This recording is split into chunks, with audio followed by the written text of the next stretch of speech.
सूर्य के पुत्र वैवस्वत मनु के दो प्रमुख पुत्र हुए।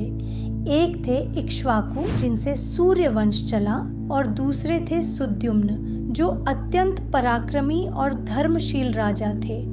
एक दिन राजा सुद्युम्न ने सोचा, काफी समय हो गया है, चलो वन में आखेट किया जाए। वे घोड़े पर सवार होकर गहन वन में प्रवेश कर गए, लेकिन अज्ञात रूप से वे एक ऐसे वन में पहुंच गए जो भगवान शिव के तपस्वियों का विशेष तपोवन था, जहां केवल स्त्रियों का ही निवास था। और वहां का नियम था, कोई भी पुरुष उस वन में प्रवेश करते ही स्त्री बन जाता है। जैसे ही राजा सुद्युम्न ने उस सीमा को पार किया, उनका पुरुष स्वरूप लुप्त हो गया। वे अब एक अत्यंत सुंदर युवती बन चुकी थी, इला घबरा कर बोली, ओह, ये क्या हुआ? मेरी आवाज बदल गई। ये मेरे हाथ पांव, मैं स्त्री कैसे बन गई? इस घटना की जानकारी मिलने पर ऋषि वशिष्ठ और अन्य ब्राह्मणों ने भगवान शिव का पूजन किया। ऋषि वशिष्ठ ने प्रार्थना की, हे नीलकंठ, यह इला सुद्युम्न क्षत्रिय है, मनु का पुत्र है। कृपा करके इसे पुनः इसका पुरुष स्वरूप दीजिए।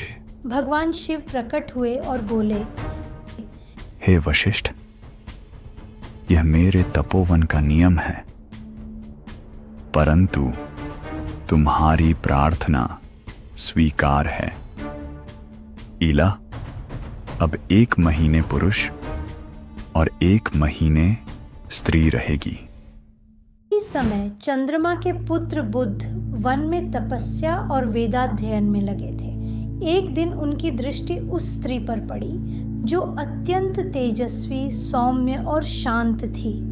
बुध सोचते हैं, यह स्त्री इस वन की अन्य स्त्रियों से भिन्न है। इनकी आंखों में कोई कहानी है। पास गए और विनम्रता से बोले, आपका नाम क्या है देवी, और आप यहाँ कैसे आईं?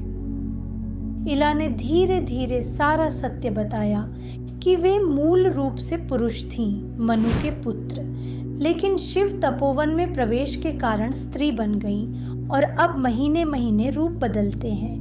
बुद्ध थोड़ी देर मौन रहे, फिर बोले, आपकी भावना और सत्यनिष्ठा से मैं प्रभावित हुआ हूँ। यदि आप अनुमति दें तो क्या हम विवाह कर सकते हैं? यदि यह धर्म के अनुकूल हो तो मुझे स्वीकार है। ऋषियों ने वेदों के अनुसार विवाह संपन्न कराया। कुछ समय बाद इला ने एक पुत्र को जन्म दिया, जिसका नाम रखा गया पुरुरवा। यही पुरुरवा आगे चलकर चंद्र वंश के संस्थापक बने और उनके वंश में ही हुए नहुष, ययाति, पुरु और अंततः कुरु वंश का जन्म हुआ।